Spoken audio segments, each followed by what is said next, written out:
Okay, today we're going to talk about Islam and Muhammad. Today, the Muslims claim to be the descendants of Ishmael, the son of Abraham in the Bible. Unfortunately, for them, they have been misled into thinking that, because the promises of God made to Abraham and his other son, Isaac, were intended for them, Isaac, which is why the Jews, who were the ones to receive that promise on behalf of Isaac, were to inherit the lands in the Middle East and grow into a great nation. The Muslims have been misled into thinking that Isaac's other son, Ishmael, who was their forefather, that he was to receive these promises, but that's not true. It was the Jews who was to receive the promises through Isaac and through Abraham. It wasn't the Muslims through Ishmael. And that's why the fighting over the lands in the Middle East and the Gaza Strip is still going on, because both groups believe they're right about it, but the only ones who are right about it is the Jews. The Muslims aren't correct. The sorrow this has caused may be due to the deception. There are a number of deceptions that the Muslims have gone through. For one, their holy book, the Koran, is... Let me just explain it to you. The Koran we have today, all copies are alike, and they originated, all of them, from two copies of the Koran, two of which that were confiscated by a man named Uthman ibn Affan.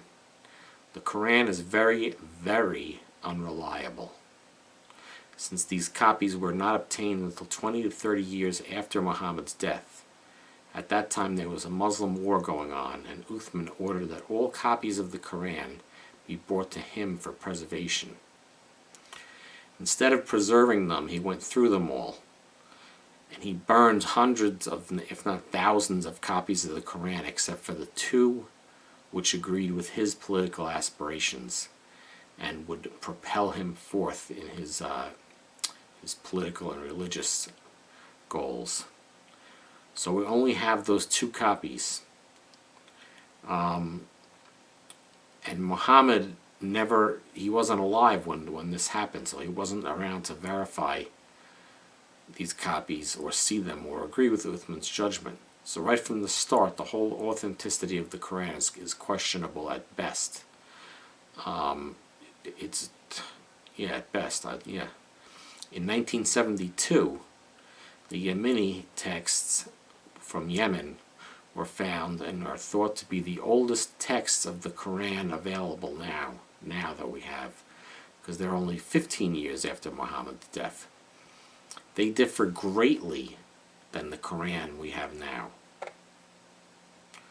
Muslims believe it began in the year 610, when they believe their religion began in the year 610, when the angel Gabriel appeared to the Prophet Muhammad in a cave near Mecca and recited some poetical verses to him, spiritual rhymes that would eventually make up the Quran. Muhammad began having these revelations, and he continued to have them until his death in 632 after Christ. For the actual making of the Quran, Muhammad was torn. This is what he says. He says he was torn from his sleep in his mountain cave where he was sleeping, and felt himself overwhelmed by a devastating divine presence.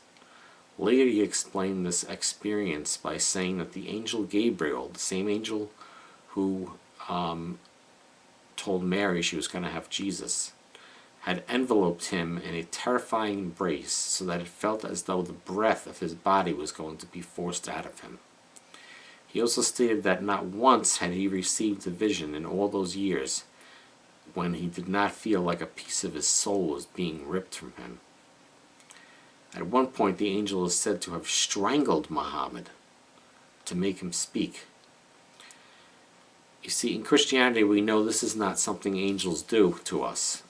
They don't try to inspire fear, and oftentimes when they're first introduced, we're afraid in the Bible that people are afraid, and the first thing the angel says is, don't be afraid. And they certainly don't go around strangling their followers of the Christian religion. Muhammad began to believe that he was demon-possessed, and in fact became suicidal. This was all going on while the writing of the Koran was happening, keep in mind. So the Koran was written under these conditions. On another occasion, this is strange, Muhammad was delusional. He was hallucinating, and he thought for an entire year that he was having sex with his wives. He was a polygamist. When in reality, this was just a hallucination. It never really happened. Strange stuff. Furthermore, Muhammad's recitals came only in rhymes. This is important to note because there is a form of schizophrenia in which the sufferer speaks only in rhymes. I would like to suggest that Muhammad was both demon-possessed and schizophrenic, just as similar people in the Bible are found being healed by Jesus.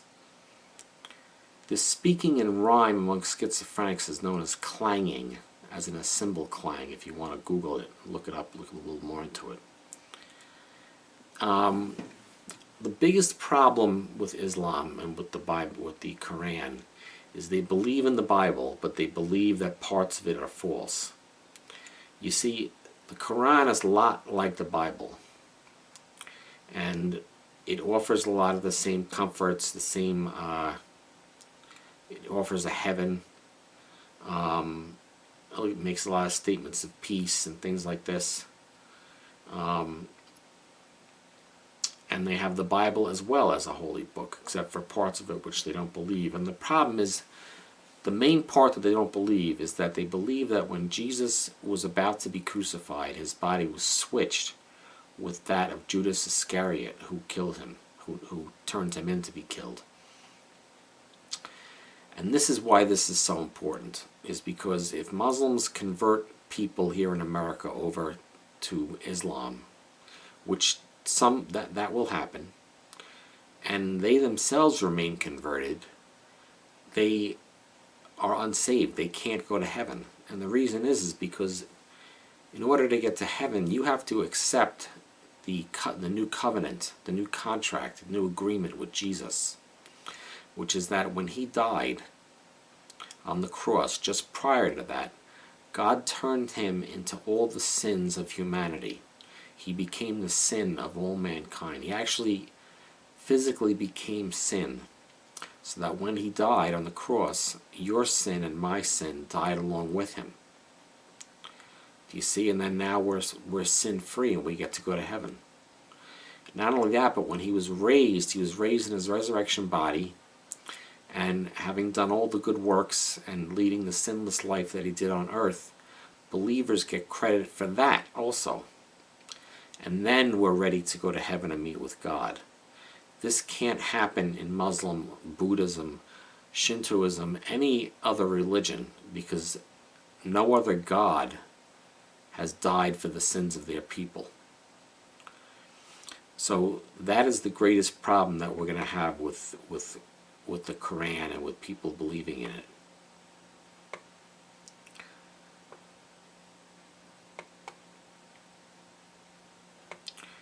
Let's see.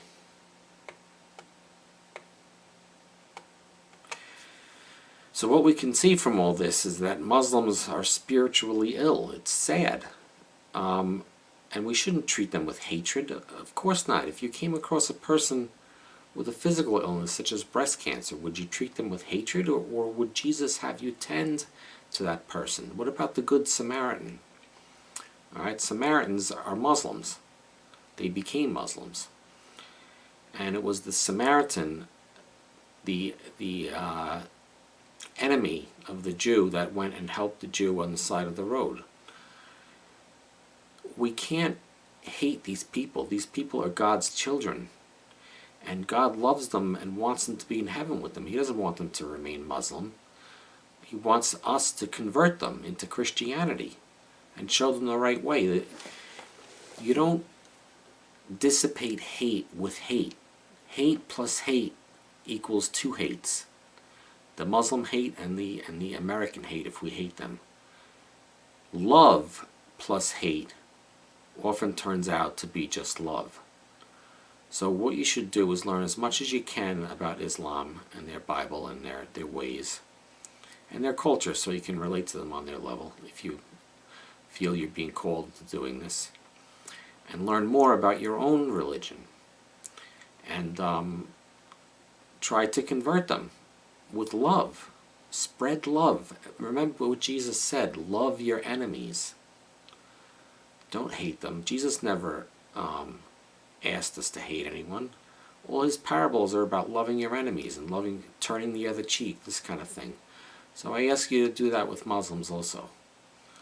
And that's it. Thank you very much for listening.